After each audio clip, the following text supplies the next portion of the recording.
Hi everybody, this is Maria Clark at Sweet Willow Designs and welcome to my studio. Hey, I want to thank everybody for taking the poll and for deciding that we will do this faux wood grain and coral pebble bracelet. It's one of my favorites, so I'm really glad that you enjoyed this one. Let's go ahead and get started. So we've got our stack, and I wanted to just be sure to remind you that you really will need a very stiff blade for this, a sharp, stiff blade, to make really precise cuts.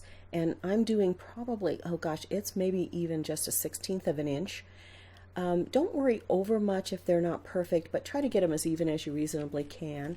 And I'm just going to go ahead and start cutting off of this stack and placing those off to the side and just continue to make my cuts. Once I have all of the cuts made from the cane, from the stack, I actually have this piece of scrap clay. It's just made from some of the leftovers. And I'm going to do a rough measurement of two of the lengths of the bracelet. And I'm just using my template to kind of scope out or set up what the size is. And then I will take each one of these cuts that I have from the stack, and I'll start placing those on this sheet. This sheet, by the way, is rolled out to the number 3 setting on my pasta machine. And I'm just going to go ahead and start placing those cuts from the stack and just butting them up against each other. Don't worry if they're perfect, because actually the imperfections will give you some interesting looks once you get the bracelet completed and we do the antiquing. So I'm just squaring up the edges a little bit, and I've got my sheet completed. Once I have that sheet, I'm going to lift it off the tile, and I will roll it through the pasta machine on the number 2 setting, and this is just to smooth it out and even it to a reasonable depth here. And so I have it rolled out, and you can see it's pretty smooth. And I will take my template, and I'm going to cut the 2 bracelet pieces from my template, or from the sheet rather.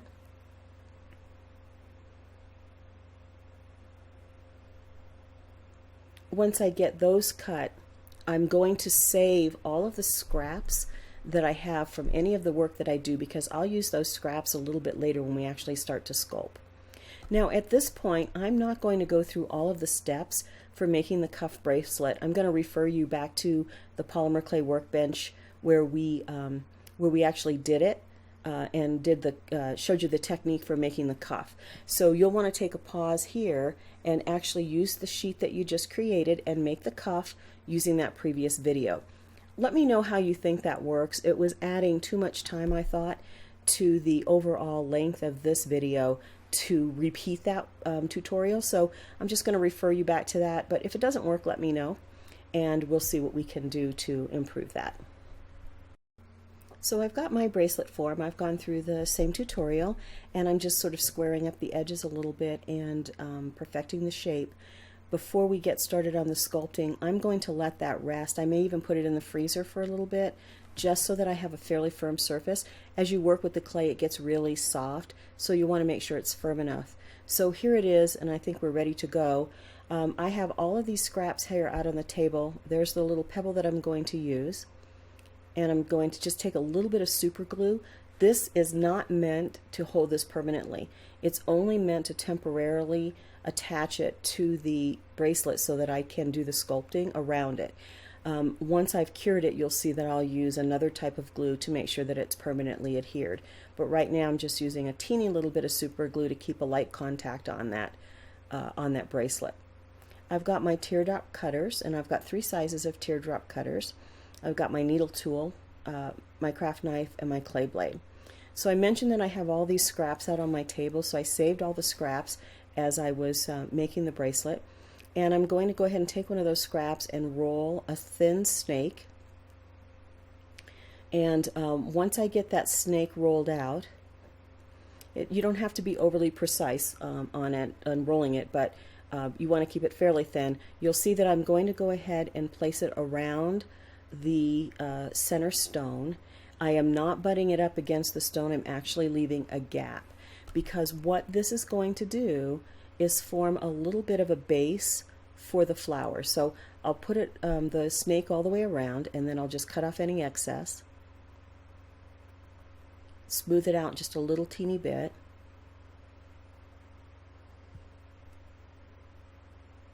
and then make sure that it's adhered to the base.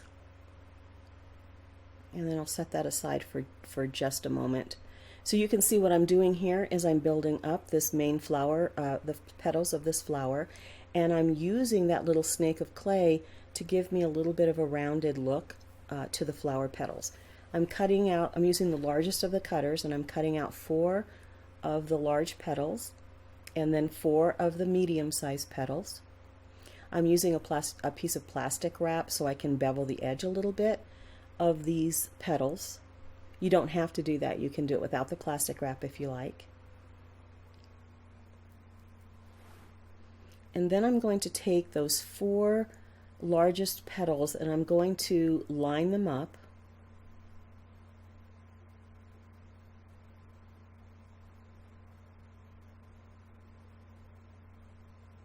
Just get them all lined up here. And I'm going to take my clay blade and I'm going to cut just a little bit of the tips of those off so they have a straight edge at the bottom. See how those are starting to look like petals? And then I will take one of the large ones and I'm going to open up that snake just a little bit so I can get the petal in. I found I needed to use a little pusher, a little something to kind of get that that petal up against the base of the bracelet. And then I'm just opening that snake up a little bit because I just had a little bit too close. And then I will put the second piece on, the second petal, second large petal, the third large petal. And I made a little bit of a mistake here. I kind of pressed that petal down, the 2 side petals there, and you'll see a little bit later on that I wish I hadn't done that. So make a light contact initially, and then we'll add the 4th large petal.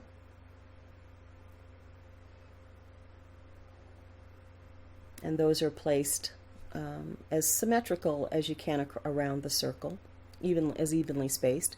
And then I'll take these medium-sized teardrops and I'll line them up just like I did with the large ones. And I'll cut the ends of those slightly, just kind of squaring them up a little bit. And then I'll place them in between the large petals. You see how that snake is giving you something to sort of drape the petal over so it has a rounded look. I'll just continue putting those around.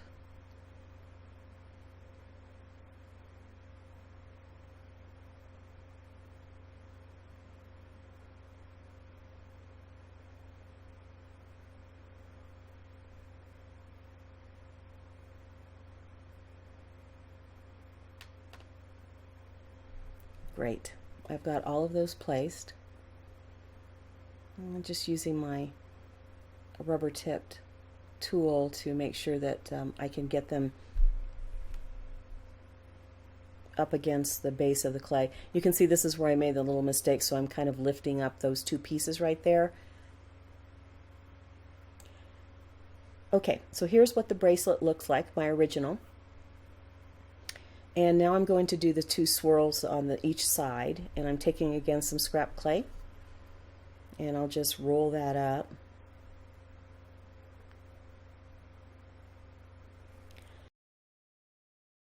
And make a snake.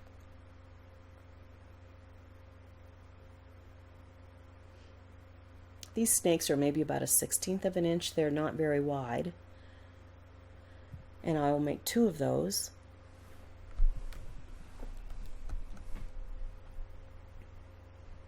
It's so much fun to go ahead and do these sculpting. You can see as we go through this, you can make whatever kind of designs you want. Just use a little bit of clay and just make swirls and flourishes and whatever designs you enjoy.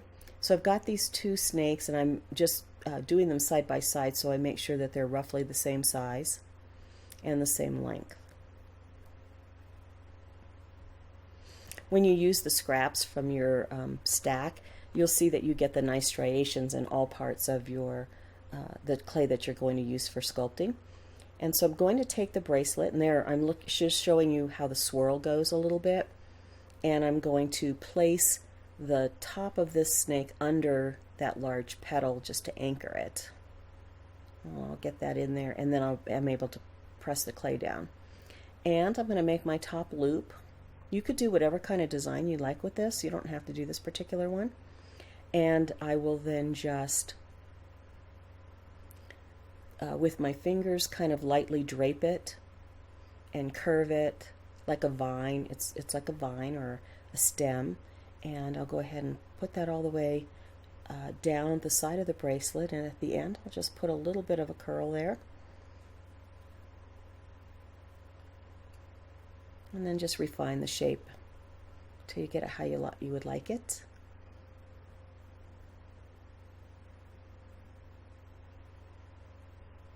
And make that last curl, and I just pulled off any excess. And then you can just keep refining that until it's a shape that you enjoy.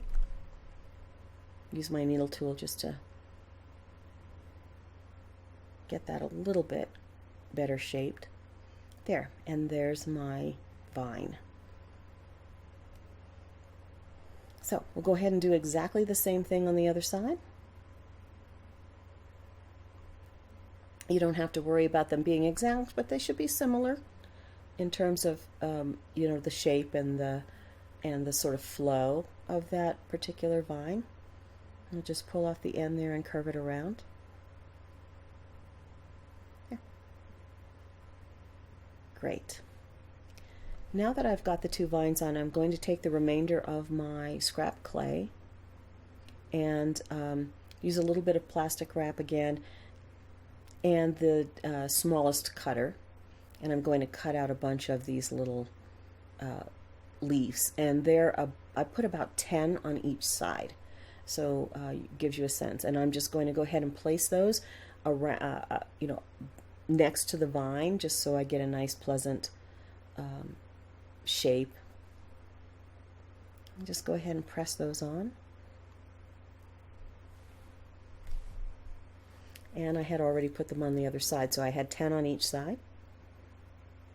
And now I'm going to take my noodle tool and I'm going to start to make some marks for texture. So I'm putting 3 on the large leaf and 2 on the smaller leaf, but you can do it however you like. This is going to take the patina, the paint patina, really nicely. It's going to highlight those marks that we're making. So I've gone all the way around the leaf making the same marks, and now, or the flower, and now I'm going to do for each of the leaves just one mark in the center.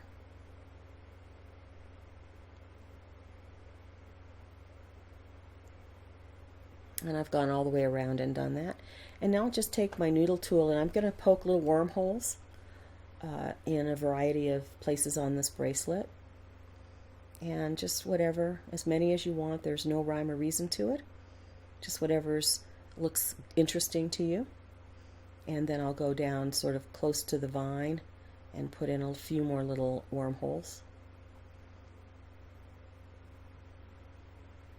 And you see I'm just randomly placing there, so there's no rhyme or reason to it. So I've gone all the way around and I've put all of those little wormholes, and now I'm taking my needle tool and I'm just putting some long lengths of marks to simulate worn wood. And I'll just put as many as I think I'd like to see on that, randomly around the piece.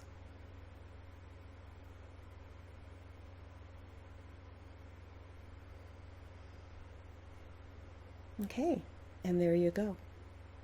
And so let's compare that to the original. They're never going to be exactly alike, but we'll do a fairly close replication, but it won't be exact, and I'm not worried about that.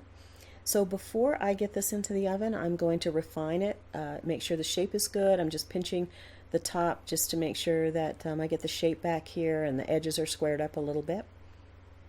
And I'll get that in the oven for 1 hour, and don't forget to tent it. Now that it's out of the oven and cooled, I mentioned that I put the super glue on just to hold it temporarily. It will not hold that center stone permanently. So I'm going to use some E6000, and I'm just going to scrape up the center of this to make it have a little bit of tooth and something for the glue to grab. And I'll just texture that up a little bit, and then I'll get some of my E6000. You may have another type of glue that you like working with, but I'm using E6000. I'll just get that out and use a toothpick to place it in the center. You don't want to put too much because you don't want it to seep out from the edges, but you need to have enough to have a good grip.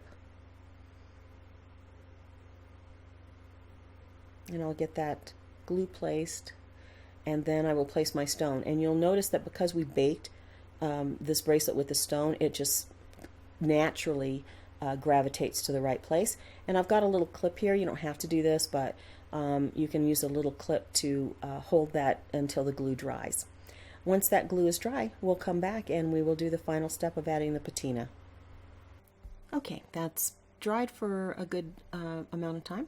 So I'll just take that clip off and we're ready to start adding the patina. I have some heavy-bodied burnt umber, but any kind of craft paint, acrylic craft paint is fine.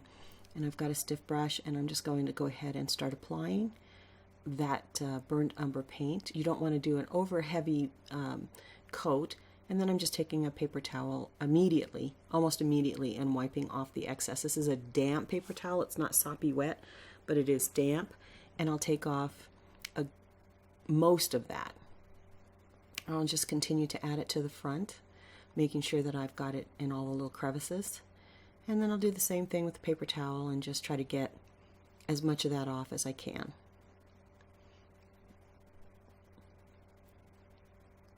And I might re-moisten my paper towel every now and again to get as much of that paint off as I like.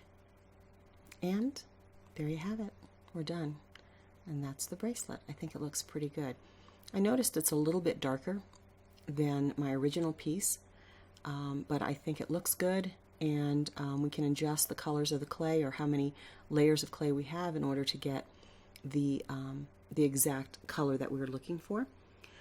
I want to thank you for joining me in my studio and for the Polymer Clay Workbench. I hope you are enjoying this series. Please let me know if you're enjoying this. Consider subscribing, giving me a thumbs up, or leaving me a comment. I love to hear from you. I want to thank you for joining me in my studio. Take care.